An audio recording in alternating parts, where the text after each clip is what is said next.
Linear equation into variable मध्ये आपण linear equation into variable कशाला म्हणायचं, त्यानंतर general form of linear equation into variable आणि सायमल्टेनियस इक्वेशन हे मुद्दे आपण पाहिलेले आहेत.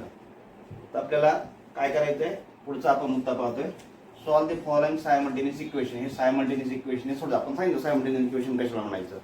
हे दोन इक्वेशन असे असतील की ते लिनियर इक्वेशन इंटू व्हेरिएबल असतील आणि ते आपल्याला ते दोन्ही जे आहेत ते आपल्याला सोडवायचे असतील एकत्र, तर आपण त्याला काय म्हणत असतो, simultaneous equation. when we consider the two linear equation into variable at same time, एकाच वेळी जर आपण ते दोन इक्वेशन घेतले आणि जर सोडवले आपण ते, तर त्याला सायमल्टेनियस इक्वेशन म्हणायचं. आपण हे 2-3 उदाहरणं लिहून घेतलेत फळ्यावरती. आपण एक एक उदाहरण काय करणार आहे त्याचं सोल्युशन पाहणार आहे. तर सुरुवातीला आपण पहिलं उदाहरण घेऊ, सोल्युशन पहिल्या एक्झाम्पलचं.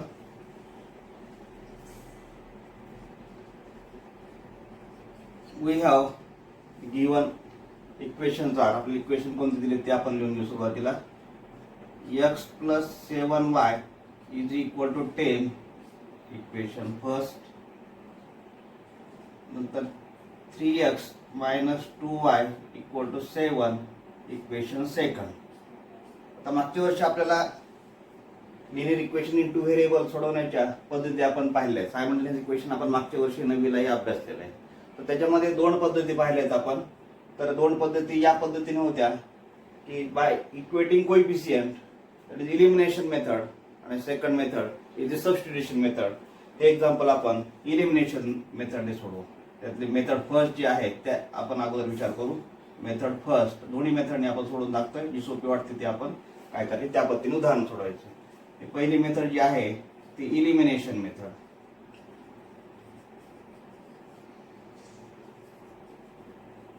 एलिमिनेशन मेथड म्हणजे आपल्याला निरसन करायचे त्यातल्या व्हेरिएबलचं किंवा त्या व्हेरिएबलचा लोप करायचा आहे, त्याला एलिमिनेशन म्हणायचं, कमी करायचं. आपल्याला आपण काय केलं, हे दोन इक्वेशन घेतलेले आहेत.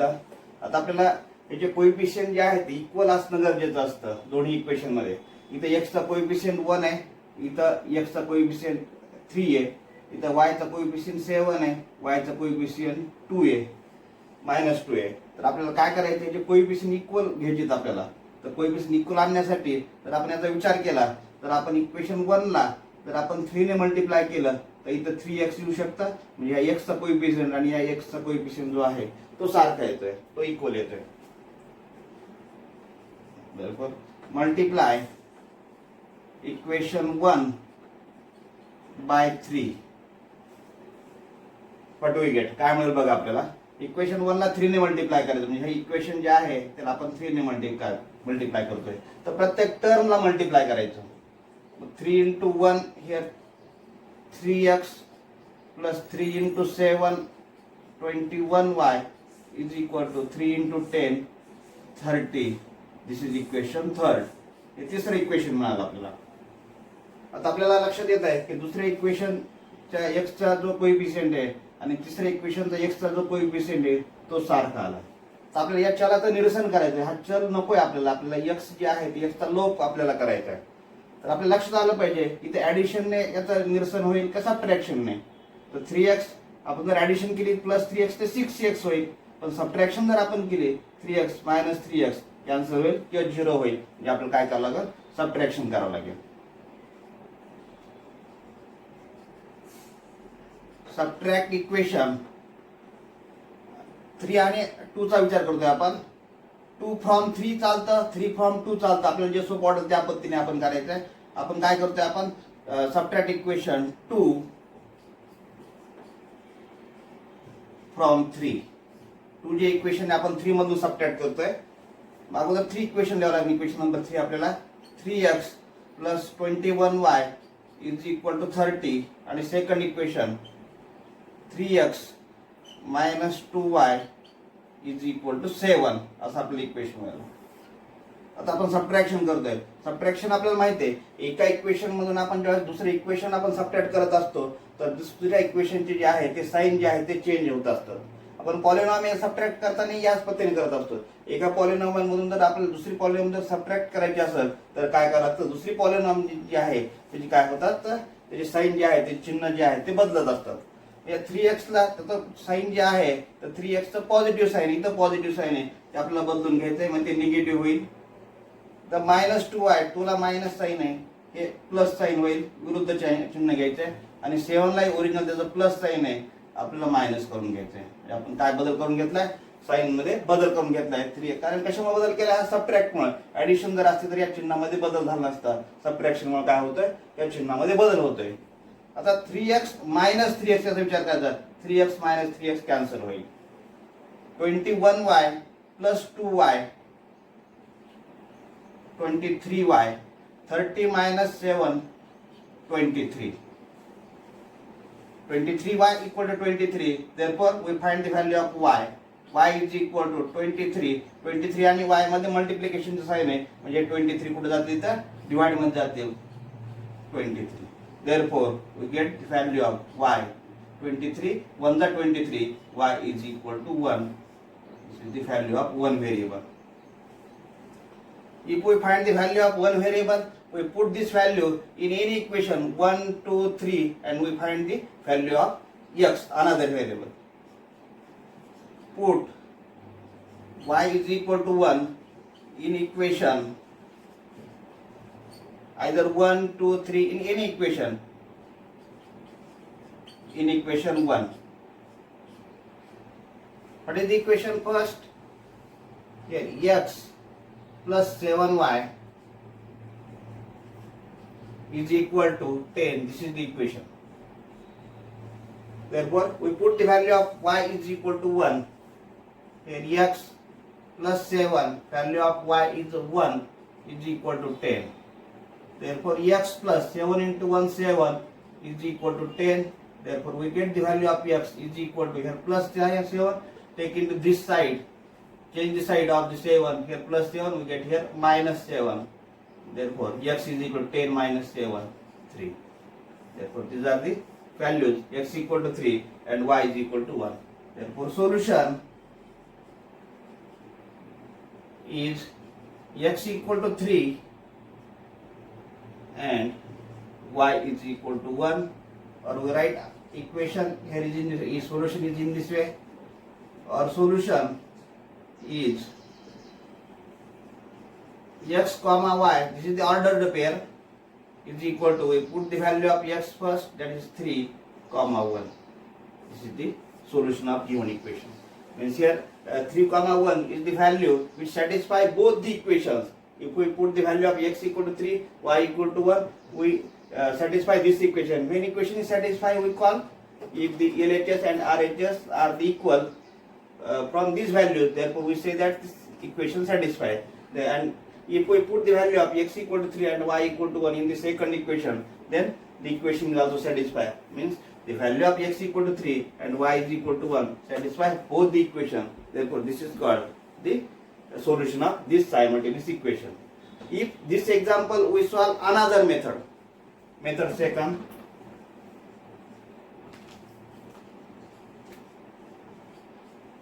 that is substitution method.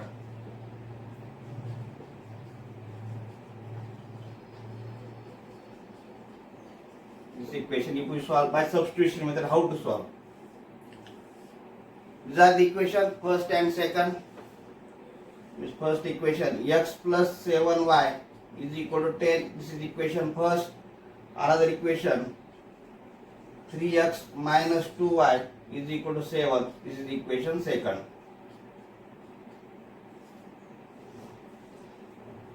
By substitution method means we find the value of x or y from, what is the simple, from these two equation. आपल्याला x ची किंवा y ची व्हॅल्यू काढायची आहे इक्वेशन वरून, ज्याच्यावरून आपल्याला सोपे जाते त्यावरून आपण व्हॅल्यू काढू. फ्रॉम इक्वेशन आपल्याला इक्वेशन 1 वरून व्हॅल्यू काढणं सोपं आहे. फ्रॉम इक्वेशन 1 वरून आपण x ची व्हॅल्यू काढू. x इज इक्वल टू काय होईल, 7y जी आहे ती बाजू आपल्याला बदलावी लागेल. हे 10 plus 7y minus 7y. This is equation third. काय केलं आपण, इक्वेशन फर्स्ट वरून काय केली, x ची व्हॅल्यू काढलेली आहे.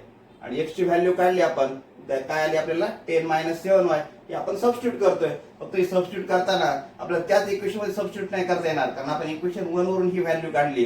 मग ती पुढे सबस्टिट्यूट करायची in equation second. put value of x in equation second. आपण काय करतोय, x ची व्हॅल्यू जी आहे ते सेकंड इक्वेशन मध्ये ठेवतोय. सेकंड इक्वेशन आहे आपलं 3x minus 2y equal to 7. आपण x ची व्हॅल्यू काय ठेवणार आहे तर 3x ची value 10 minus 7y minus 2y as it is equal to 7. 3 he x ची व्हॅल्यू आहे, 3 ने मल्टिप्लाय करायचं आपल्याला. 3 into 10 30 minus 3 into 7 21y minus 2y equal to 7. Here 30 minus 21y minus 2y, both have minus sign, therefore we add 21 and 2, we get 23, but negative sign. Minus 23y is equal to 7. We have to find the value of y, therefore minus 23y is equal to 7. Here 30, take into this side, we get minus 30. Here minus 23y is equal to 7 minus 30, that is we get minus 23. One sign positive, one sign negative, we take the subtraction from bigger number to smaller number. मोठ्या संख्येतून एक sign positive असेल, एक sign negative असेल तर मोठ्या संख्येतून लहान संख्या वजा करायची आणि मोठ्या संख्येचं चिन्ह द्यायचं, मोठ्या संख्येचं साइन द्यायचं आपल्या इथं. Therefore y is equal to here minus 23 divided by here minus 23 into y, here product sign or multiplication sign, therefore take into divide, that is minus 23. Therefore we get here minus 23 cancel, we get value 1, that is y is equal to 1 is the value of one variable. Again put value of y equal to 1 in equation 3, then we get the value of x. x ची value काढायची आपल्याला, आपण y ची value ठेवतोय. x equal to 10 minus 7y, therefore x is equal to here 10 minus 7, value of y is 1, y बरोबर x ची value केली आपण, y equal to 1. Therefore we get here x is equal to 10 minus 7 into 1 7, that is x equal to 10 minus 7 3. Therefore we get the same answer by another method, that is substitution method. First we have to solve this example by elimination method. What is our answer? By elimination method we get the value of x is equal to 3, y is equal to 1, and here also we get the value x is equal to 3, y equal to 1. Therefore solution is x equal to 3, y is equal to 1. यापैकी दोन पद्धती आपण समजून सांगितल्यात. आपल्याला जी पद्धत सोपी वाटते त्या पद्धतीने काय करण्याचं आपण एक्झाम्पल सोडवायचे. टेक दिस सेकंड एक्झाम्पल. व्हिडिओ पॉज करून हे लिहून घ्यायचं आहे उदाहरण. आपण आता दुसरं उदाहरण पाहतोय, हे लक्षात आलंच असेल.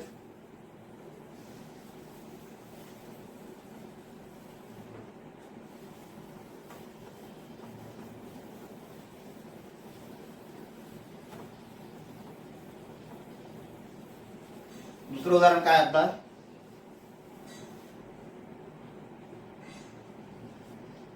We have the equation. आता सेकंड पाहतो आपण इक्वेशन, याच्यामध्ये सेकंड एक्झाम्पल पाहतोय simultaneous equation. We have given equation 3x plus 2y equal to 29. This is equation first. 5x minus y is equal to 18, equation second. आता आपल्याला उदाहरण आपण दुसरं उदाहरण पाहतोय. इथे x चा कोएफिशियंट 3 आहे, इथे x चा कोएफिशियंट 5 आहे. तर आपल्याला x चे कोएफिशियंट जर इक्वल करायचे जर असतील तर x च्या कोएफिशियंट 3 ने या पूर्ण इक्वेशनला मल्टिप्लाय केला आपण तर 3 × 5 15x येईल. आणि इक्वेशन सेकंडचा x चा जो कोएफिशियंट आहे 5, याने जर आपण इक्वेशन फर्स्टला मल्टिप्लाय केलं तर 5 × 3 15x येईल. म्हणजे 15x x चे कोएफिशियंट सारखे होतील. जर आपल्याला y चे जर कोएफिशियंट इक्वल करायचे असतील, तिथं y ला कोएफिशियंट 2 आहे, इथं y ला कोएफिशियंट 1 आहे. मग जर आपण ह्या इक्वेशन सेकंडला जर 2 ने मल्टिप्लाय केलं, पूर्ण इक्वेशन मल्टिप्लाय करणार आपण, पण इथं जर आपण 2 ने मल्टिप्लाय केलं 2y येईल आणि 2y आणि हे +2i -2i म्हणजे 2 जे आहे ते आपल्याला काय येईल, कोएफिशियंट जो आहे तो सारखा येईल, इक्वल येईल. म्हणून आपण काय करतो, सोपं कोणतं त्या पद्धतीने आपण सोडवतोय. आपण काय करू, इक्वेशन 2 ला 2 ने मल्टिप्लाय करू. Multiply equation 2 by 2. What we get, equation second जे आहे त्याला आपण 2 ने मल्टिप्लाय करतोय. 2 × 5 10x -2 × y 2 -2y is equal to 2 × 18 36. This is equation third. आता आपल्या लक्षात येईल इथं +2i आणि इथं -2i आहे, म्हणजे आपल्याला कोएफिशियंट 2 आणि 2 सारखा आलेला आहे. मग आपण याचा विचार करतोय आता इक्वेशन फर्स्टचा आणि थर्डचा. तर आपल्याला लक्षात आलं पाहिजे की ऍडिशनने कॅन्सल होतील तर सबट्रॅक्शनने कॅन्सल होतील. तर +2i आणि -2i हे जे आहे ते काय होतील, ऍडिशनने कॅन्सल होतील, सबट्रॅक्शनने कॅन्सल होणार नाहीत. म्हणून ऍडिंग इक्वेशन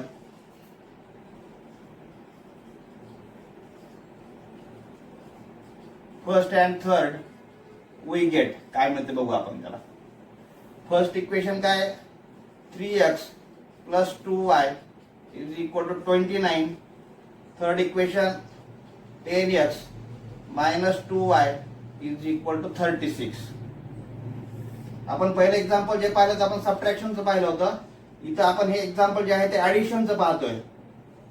म्हणजे आपल्या दोन इक्वेशनची ऍडिशन कशी करायची हे आपल्या लक्षात आलं पाहिजे, म्हणून मी जे आहे ते एक्झाम्पल या पद्धतीने घेतलेलं आहे. मग काय होतं, ऍडिशन इथं साईन बदलणार नाही, पण सबट्रॅक्शन जर करायची असते आपल्याला तर आपण हे साईन बदलले असते. इथं प्लस इथं मायनस घेतलं असतं, मायनस साईन प्लस घेतलं असतं आणि इथं प्लसचं मायनस घेतलं असतं. पण ऍडिशन करत असताना आपल्याला साईन बदलायची आवश्यकता नाही. आता काय होईल ऍडिशन, 3x + 10x कोएफिशियंटची ऍडिशन होईल. 3 + 10 13x. हे +2i - 2i ऑपोजिट येतं त्यामुळे ते कॅन्सल होतील. इज इक्वल टू याची काय होईल, ऍडिशन होणार आहे. 9 + 6 15 कॅरॉट 1 1 + 3 4 4 + 2 6 65.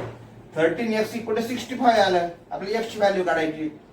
x इज इक्वल टू काय होईल, 13 कुठे जातील, डिवाइड मध्ये 65 डिवाइडेड बाय 13. आणि जर आपण भाग दिला 13 नाही तर 13 5 जा 65. therefore x is equal to 5. म्हणजे एका आपण काय केलेली आहे, एका व्हेरिएबलची व्हॅल्यू काढलेली आहे. आता x इक्वल टू 5 व्हॅल्यू आलेली, आपल्याला आता y ची व्हॅल्यू काढायची. therefore put or substitute put x is equal to 5 in equation either in 1 or 2 or 3. ह्या तीन पैकी कोणत्या इक्वेशन मध्ये व्हॅल्यू ठेवली तरी चालते. आपल्याला जी सोपी वाटते त्या पद्धतीने आपण व्हॅल्यू ठेवू शकतो. इन इक्वेशन 1 मध्ये ठेवा किंवा 2 मध्ये ठेवा. इन इक्वेशन 1 कोणत्या ठेवली तरी चालते, उत्तर तेवढंच येणार आहे. इक्वेशन काय, 3x + 2y is equal to 29. आपल्याला व्हॅल्यू ठेवायची x is equal to 5. therefore 3 × 5 + 2y is equal to 29. काय होईल, 3 5 = 15 + 2y is equal to 29. therefore what we get, the value of 2y, 15 here is in this side, we take it to this side. What we get, 29 - 15. Here +15, therefore if we change the side we get -15. Here subtraction, 9 - 5 4, 2 - 1 1. therefore 2y is equal to 14. We get the value of y is equal to 14. Here 2 into multiply, therefore we take into divide. Therefore we get the value of, here 2 7s are 14. therefore y is equal to 7. This is the solution. Solution is, what is solution? X is equal to, we first take the value of x is equal to 5, y is equal to 7, or what is solution? X comma y is equal to 5 comma 7. This is the ordered pair. This is the solution of this second simultaneous equation. आता आपण लक्षात घ्या की आपण पहिलं उदाहरण जे आहे ते आपण काय केलं, दोन पद्धतीने सोडून दिलं होतं. एक दुसरं उदाहरण आपण एकाच पद्धतीने सोडून दिलंय. हे जर आपल्याला दुसऱ्या पद्धतीने सोडायचं सबस्टिट्यूशन तरी सोडवता येतं. या इक्वेशन मध्ये आपल्याला y ची व्हॅल्यू काढावी लागेल आणि ती काय करावं लागेल, आपल्याला या इक्वेशन मध्ये सबस्टिट्यूट करावं लागेल. या पद्धतीने आपलं उदाहरण लक्षात आलं असं. तर आपण पुढचं उदाहरण पाहतोय.